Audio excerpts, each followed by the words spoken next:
Ladies and gentlemen, welcome back to the analysis of YOLENO TV. I hope you're well from wherever you're watching this channel. Now, so I want us to start this analysis, ladies and gentlemen, in a very special way. And I will start it by posting a question to you, because right now you all know that what is happening is that there is talk about Rigathi going. And then there is another talk that Rigathi also, his team is planning on how Ruto should also go. So that is the dilemma that as a country we find ourselves in. So how many of you think that it's good for the Kenya or for Kenyans if Rigathi is impeached? Just go below in your comment section and tell us what you think about this move. Now, when Rigathi Gachagua mentioned 5 million, Deputy President Rigathi Gachagua went bare knuckle, speaking of cash handouts meant to lure allies into the opponent's camp to the tune of 5 million shillings to sign the impeachment motion.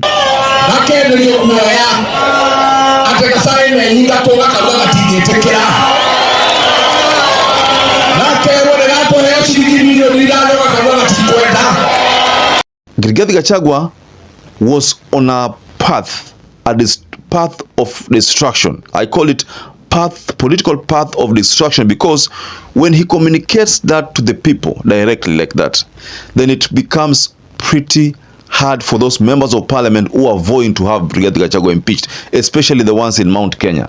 So what Rigathi Gachagua is trying to do here, ladies and gentlemen, is trying to make sure that these people, when they seek re-election, none of them will survive, because they were given 5 million as a bribe, according to Rigathi Gachagua.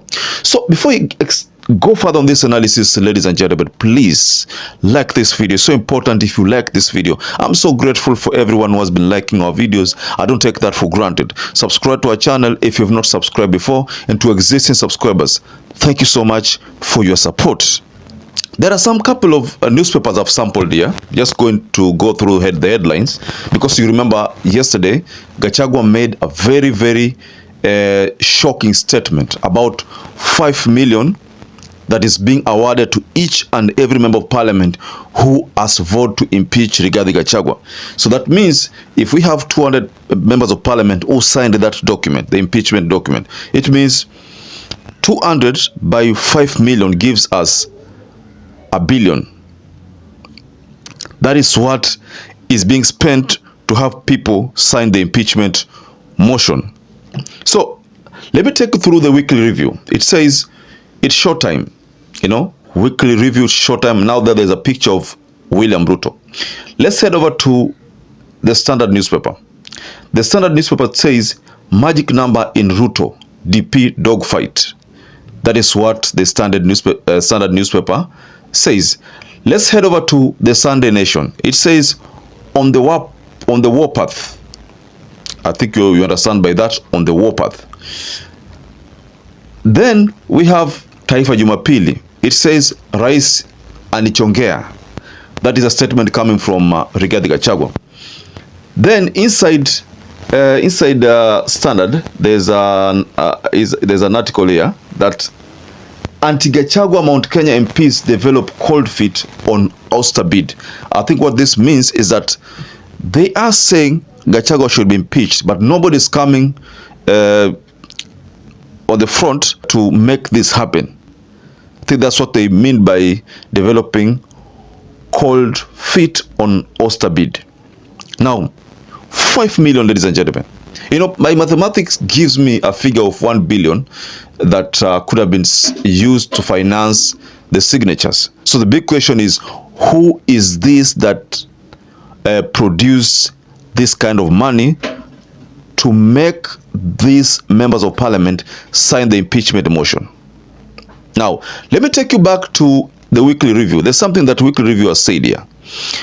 And weekly review says, let me just take you through it, because the title is It's Showtime.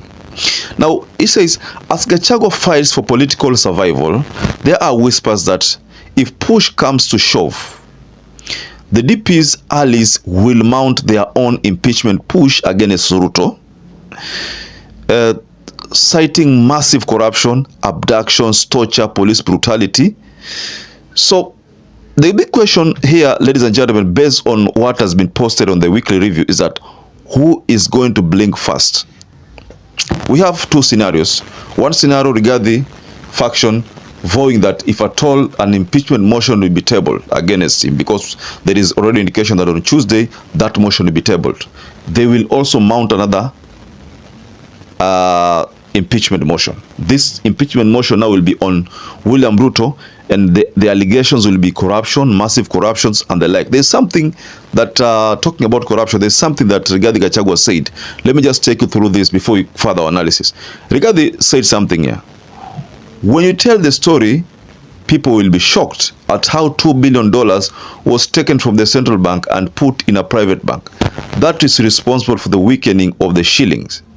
We are putting figures in the place of who took what and where, so that Kenyans can know why we are in this mess. You see, there is something here that Rigathi Gachagua is talking about, that some billions were taken from the central bank and put in a private bank.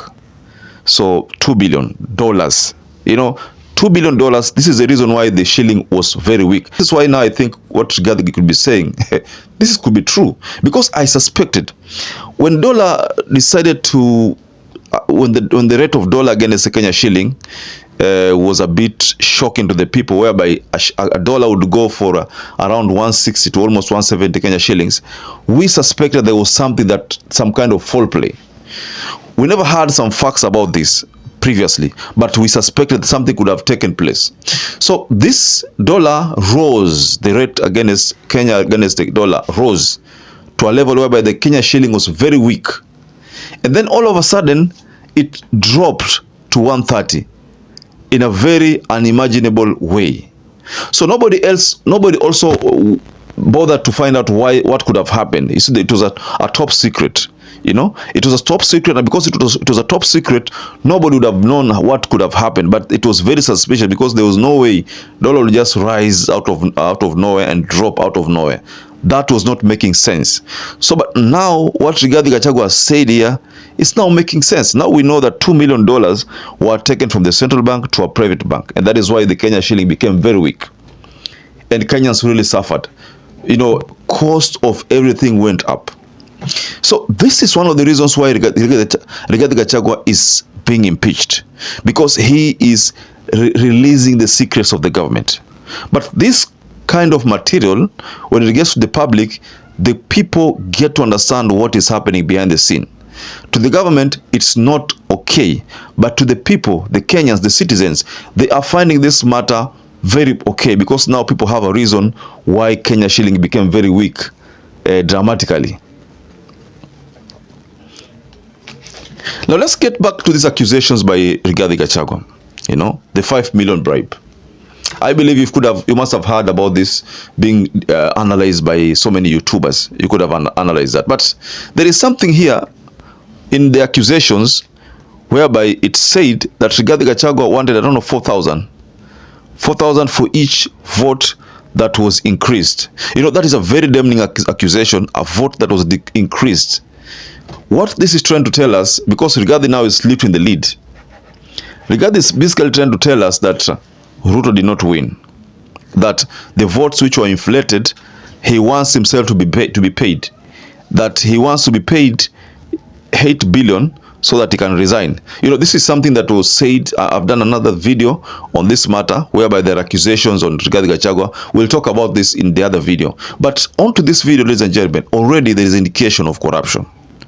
This is, just like I told you, we have two factions. There's a faction that is not going to have William Ruto impeached. There's a faction that is working towards having Rigathi Gachagua impeached. But one thing that we need to agree on, there is a possibility that if Rigathi Gachagua is impeached, then Kenya will run without a deputy president until 2027. Because let me ask you something. How will William Ruto which method will he use to bring on board another deputy president? Because a deputy president is not appointed. There is nowhere whereby he is appointed where the president is in office. It talks about joint tickets.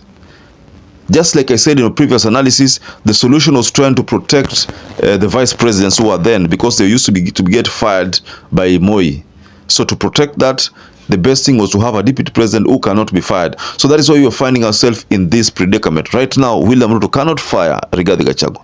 If they attempt to impeach Rigathi Gachagua, I agree with people saying that that might lead to impeaching even William Ruto, because it's a joint ticket. How do you impeach one person? You can only impeach all of them. So, ladies and gentlemen, I wanted to go below in your comment section and offer a reaction regarding this matter that is circulating, the matter of 5 million bribe, suspected to be bribe, according to Rigathi Gachagua. Rigathi has actually decided to let the cat out of the bag. And this is coming out at a time whereby there is this talk of Adani. Right now, I can't say that this is a deliberate plan to confuse people over Adani matters. This appears to be something that has been happening behind the scene in Kenya Kwanza. So, ladies and gentlemen, I'd like to rest my case here. But perhaps if you're watching this video and you've not subscribed, take 1 second and subscribe, like this video. Until we catch up again, stay safe and stay blessed.